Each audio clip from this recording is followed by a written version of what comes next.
Madame, monsieur, bonjour, soyez les bienvenus dans ce nouveau 3 questions sûres consacré cette semaine à vos interrogations concernant le groupe TVA. Depuis le 1er janvier 2023, les groupes de sociétés établis en France peuvent donc créer un groupe TVA. Il s'agit d'un nouveau régime qui était attendu et réclamé par les professionnels depuis de nombreuses années. En effet, certains de nos voisins européens ont déjà mis en place ce type de groupe TVA. J'accueille tout de suite notre experte Delphine Boucher, journaliste au sein de la rédaction fiscale, pour répondre à 3 de vos questions sélectionnées par la rédaction sur cette actualité. Bonjour Delphine. Bonjour Marianne. Alors la première question, c'est celle de Anne, avocate, qui souhaite savoir quelle est la différence entre le groupe TVA pour le paiement, mis en place il y a une dizaine d'années, et ce groupe TVA. Bonjour Anne et merci de votre question. Donc effectivement, en 2012, on a eu un régime de consolidation du paiement de la TVA pour les groupes qui a été créé en France. Ce régime répondait effectivement à une demande forte des opérateurs qui voulaient un véritable groupe TVA. Mais ce régime de consolidation n'était pas un régime de groupe TVA. Effectivement, il ne permet que de compenser les situations débitrices et créditrices de chaque société qui appartient au groupe. En revanche, les sociétés membres de cette consolidation ont chacune la qualité d'assujetties et de redevables. Elles doivent collecter, déduire la TVA, réaliser leurs opérations dans les conditions de droit commun. Donc, ce régime de consolidation n'a d'incidence effectivement qu'au moment du paiement de la TVA et puis des autres taxes qui sont liquidées sur la déclaration de TVA, puisque chaque société assujettie redevable ne procède pas concrètement à la fin du mois au paiement de sa TVA ou n'en demande pas le remboursement. Elle va transmettre à la société redevable tête de groupe l'intégralité de sa situation, qu'elle soit débitrice ou créditrice de TVA. Et ensuite, la société redevable tête de groupe fait la moulinette, calcule et compense, et on arrive à une situation au niveau de la tête de groupe, créditrice ou débitrice de TVA. Alors, en revanche, le groupe TVA qui était attendu va beaucoup plus loin. En fait, ce groupe TVA, c'est une entité fictive qui n'existe qu'aux fins de la TVA. Les sociétés membres du groupe sont occultées, elles perdent leur qualité d'assujetti à la TVA, elles n'existent plus et on parle d'un assujetti unique. C'est ce groupe constitué par diverses entités. Très bien, merci pour ces premières précisions Delphine. On s'intéresse maintenant à la question de Joseph, commissaire aux comptes. Il nous demande si dans le cadre de ce groupe TVA, les facturations entre sociétés pourront ou devront se faire avec ou sans TVA. Ah oui, alors c'est un petit peu la question clé. En fait, comme on vient de le voir, au sein du groupe TVA ou de l'assujetti unique, les membres perdent leur qualité d'assujetti. Il n'y a que le groupe TVA qui existe vis-à-vis des tiers. Donc par exemple, si un membre réalise une opération, si un membre du groupe réalise une opération avec un tiers, c'est le groupe qui est réputé la réaliser. Et si un fournisseur vend une marchandise ou réalise un service au bénéfice du groupe, au bénéfice d'un membre du groupe, c'est le groupe qui est réputé avoir acheté ce service. Donc en fait, en pratique, on occulte l'existence du membre qui appartient au groupe, c'est le groupe qui réalise les opérations et ces opérations entre un tiers et le groupe TVA constitué ainsi sont taxables à la TVA dans les conditions de droit commun. En revanche, toutes les opérations réalisées entre les membres du groupe TVA sont réputées ne pas exister au sein du groupe TVA. On parle d'opérations internes qui sont non soumises à la TVA.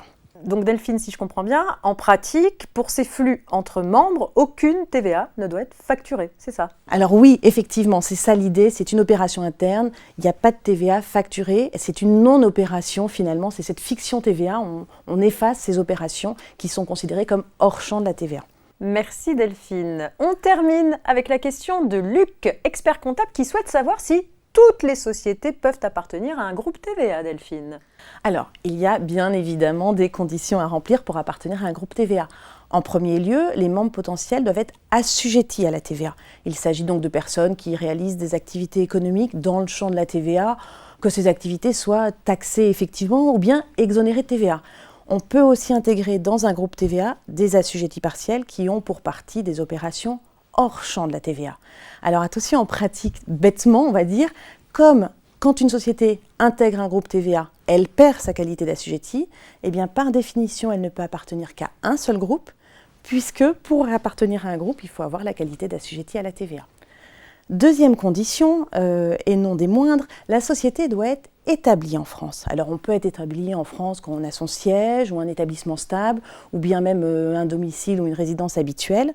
Donc en pratique, pour pouvoir être membre d'un groupe TVA, la société ou un établissement stable doit être établi en France. En revanche, une société, par exemple française, qui aurait un établissement stable en Italie, eh bien la société française pourrait appartenir au groupe, mais son établissement stable, bien évidemment, n'étant pas établi en France mais en Italie, ne pourrait pas appartenir au groupe TVA. Dernière condition, les membres du groupe doivent avoir des liens financiers, économiques et organisationnels. Et ça, c'est assez essentiel comme critère. Donc le premier critère, le critère financier, c'est lorsque l'assujetti détient plus de 50% du capital d'un autre assujetti ou plus de 50% des droits de vote d'un autre assujetti, sachant que cette détention peut être soit directe, soit indirecte, par l'intermédiaire d'autres personnes assujetties ou de personnes morales non assujetties. En fait, cette notion de détention indirecte, et c'est assez intéressant, l'analyse qui est faite par la doctrine administrative et par les critères des textes, on peut avoir une société intermédiaire qui ne remplit pas les critères pour appartenir au groupe TVA. C'est-à-dire, par exemple, une société intermédiaire ne peut ne pas être assujettie ou bien peut ne pas être établie en France. Donc, on a des sous-sociétés, des sous-filiales qui sont intégrées dans le groupe TVA par le biais d'une société intermédiaire qui elle-même ne peut pas être membre du groupe TVA. Par ailleurs, donc le lien économique, alors il est constitué, ce lien économique, lorsque les sociétés membres exercent soit une activité principale de même nature, soit des activités interdépendantes complémentaires ou qui poursuivent tout simplement un objectif commun, soit une activité réalisée en totalité ou en partie au bénéfice des autres membres. On voit bien la structure du groupe finalement et l'intégration du groupe TVA. Enfin, on considère que le lien organisationnel est rempli lorsque les assujettis sont en droit, en fait, directement ou indirectement sous une direction commune où elles organisent leurs activités en concertation. Donc c'est un lien un petit peu plus subjectif et subtil à déterminer. Alors donc concrètement, si j'ai bien suivi, les sociétés qui remplissent toutes ces conditions peuvent créer un groupe TVA entre elles. Eh bien voilà, exactement Marianne. Mais c'est de la TVA, donc attention, il faut aussi prendre en considération l'intérêt du groupe pour les membres. Parce que finalement, on l'a vu au tout début de notre introduction, les assujettis, les membres, vont perdre leur qualité d'assujettis. Et du fait de cette perte de qualité d'assujettis, ils vont avoir des frottements en matière de droit à déduction de la TVA et en matière surtout de taxes sur les salaires. On l'a vu, les flux entre les membres vont être considérés comme des opérations hors champ de la TVA. Et qui dit hors champ de la TVA dit paiement de la taxe sur les salaires. Donc il faut bien réfléchir avant de mettre en place un groupe TVA et vérifier les enjeux qui peuvent financièrement peser sur le groupe. En pratique, aujourd'hui, le groupe TVA est mis en œuvre ou va être mis en œuvre par des groupes de sociétés qui évoluent déjà dans des secteurs économiques pour lesquels ils n'ont pas de droit à déduction de la TVA ou un droit à déduction limité, ou bien ils payent déjà la taxe sur les salaires. En revanche, on ne peut que déconseiller malheureusement aux groupes opérationnels qui ont un droit à déduction intégrale de la TVA de mettre en œuvre à date le groupe TVA, puisque les frottements en taxe sur les salaires sont vraiment très significatifs. Merci beaucoup Delphine pour votre précieux décryptage et vos conseils. À bientôt.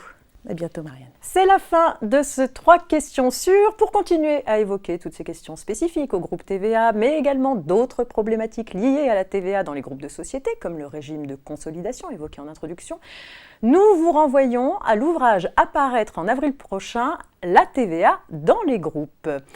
Vous appréciez ces temps d'échange avec nos experts et nos expertes, vous souhaitez être avertis dès qu'une nouvelle vidéo est disponible. C'est très simple, il vous suffit de vous abonner à la chaîne YouTube du groupe Revue Fiduciaire et puis d'activer la petite cloche des notifications.